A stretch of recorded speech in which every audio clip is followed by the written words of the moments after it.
I recently watched the sunscreen SPF stick video by Lab Muffin Beauty Science. I love her videos. They're very informative. She is a chemist, right? Correct? She looks at ingredient list and she does chemistry. I'm not into science. Hi, I'm Sean, melanoma mom here. I had melanoma.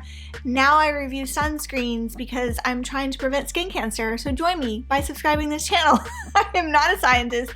I am not a medical professional. I'm just a regular person who had melanoma skin cancer and is trying to prevent it in the future. So this is my thoughts on her video. So go watch that one first, then come back and watch my video to hear what I have to say about her results. Here's a summary. This video is all over the place. She tested out sunscreen sticks, which are trending in 2023. Sunscreen sticks are popular. They have some pros: easy application, reapplication. You don't have to get messy hands. You just swipe it and go. But she had some questions of how much do you need to apply on your skin to actually make it be the SPF 30, the SPF 50, whatever the SPF is of the sunscreen. Well, she did some tests. She used a scale. She measured the sunscreen sticks before and after using them to see if she was actually using the recommended amount of 1/4 teaspoon. And her results, go watch them, are shocking. Shocking. I never would have thought to test sunscreens out that way.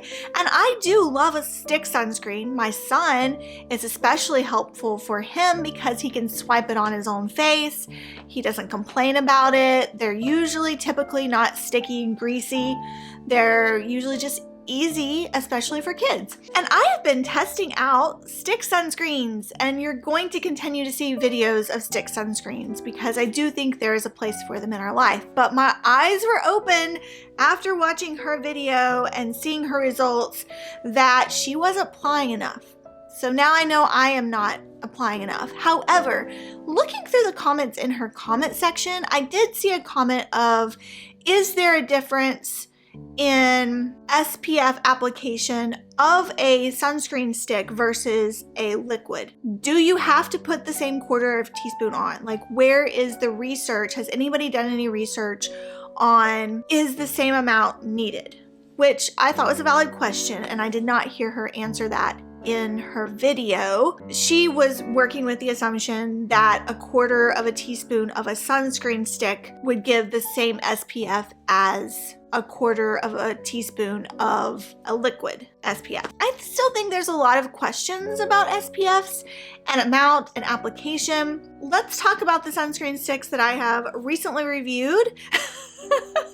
And I'm acknowledging on here, I probably, most likely, definitely did not apply as much as I should have. Now, I put 2 to 3 layers of sunscreen on my face, and then I also rubbed it in afterwards because I could have sworn that I heard some other YouTuber, I was thinking it was Dr. Dre, but I could be wrong. A couple of months ago, I thought that I heard her say that you needed to rub it in after application to avoid skip areas on your face. And so that's what I've been doing. I've been applying 2 to 3 layers. Before, I used to only apply 1. Now I realize that's not enough. If you watch Lab Muffin Beauty Science, her video, you'll see she's applying a lot more than 2 to 3 layers. I don't know what to think about that. I think maybe from here on out, I won't use it as my sole sunscreen. For example, I recently recommended the new Coats Mineral Sun Stick for application on the beach. I thought it would be good. It's water resistant. It's clear.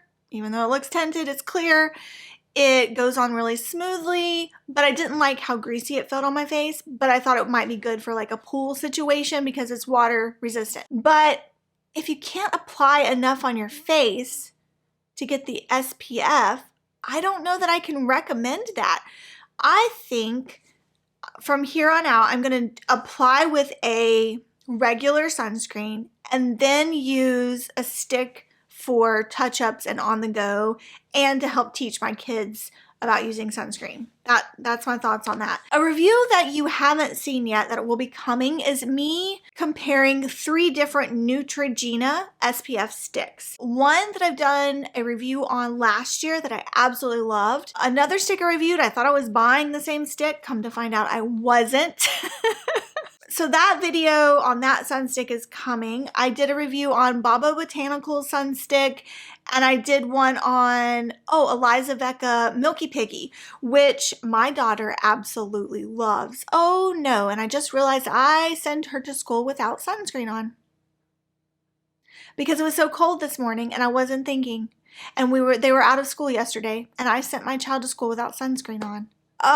Parenting fail. But she loves that Milky Piggy one, and she loves the brush-on block that I use in her part line and around her hair. I'm gonna have to rethink those. What are your thoughts? Have you seen the Lab Muffin Beauty Science video? Lisa, thank you so much for pointing me towards that video and letting me know that it was out there. I love it when you guys tell me about stuff going on in our community, because I'm a mom.